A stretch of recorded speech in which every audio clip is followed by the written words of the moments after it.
Asia কাপের আগে নতুন চমক, একদিকে ক্রিকেট ভক্তদের নজর কাড়ছে হার্দিক পান্ডিয়া এবং সূর্যকুমার যাদবের চুল, তো আরেকদিকে নীল জার্সিতে টিম ইন্ডিয়া, কিন্তু কোথাও নেই কোনো স্পন্সরের লোগো।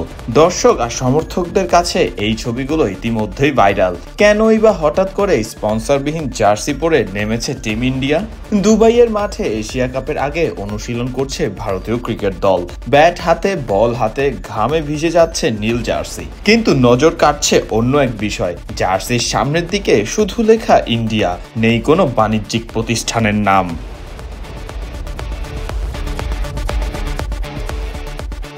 ভারতীয় দলের জার্সির বুক জুড়ে থাকে কোনো না কোনো স্পন্সরের লোগো। সাম্প্রতিক সময় ছিল অনলাইন গেমিং কোম্পানি ড্রিম11, কিন্তু নতুন আইন কার্যকর হওয়ার পর পরিস্থিতি বদলে গেল একেবারেই।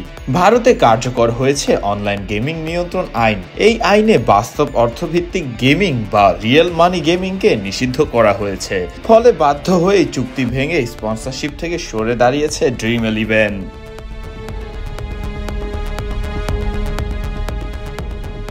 তাহলে কি এশিয়া কাপে স্পন্সর ছাড়াই খেলবে ভারতীয় দল?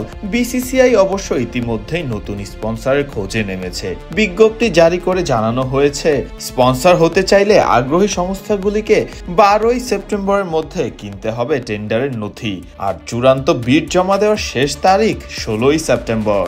একদিকে স্পন্সর শূন্য জার্সি, অন্যদিকে এশিয়া কাপের মতো বড় মঞ্চ। আপাতত ফ্যানদের কাছে এই নীল জার্সি সব। তবে টুর্নামেন্ট চলাকালীন বা তারপরে কাকে দেখা যাবে স্পন্সর হিসেবে, সেদিকেই তাকিয়ে থাকবে ক্রিকেট দুনিয়া।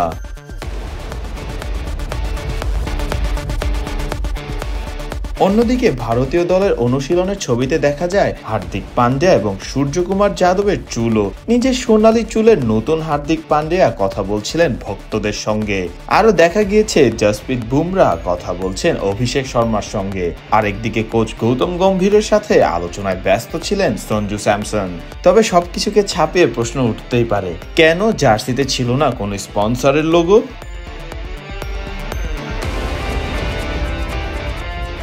এশিয়া কাপে আগামী 10 সেপ্টেম্বর সংযুক্ত আরব আমিরাতের বিপক্ষে ম্যাচ দিয়ে নিজেদের এশিয়া কাপ মিশন শুরু করবে ভারত। 14ই সেপ্টেম্বর মুখোমুখি হবে চিরপ্রতিদ্বন্দ্বী পাকিস্তানের বিপক্ষে।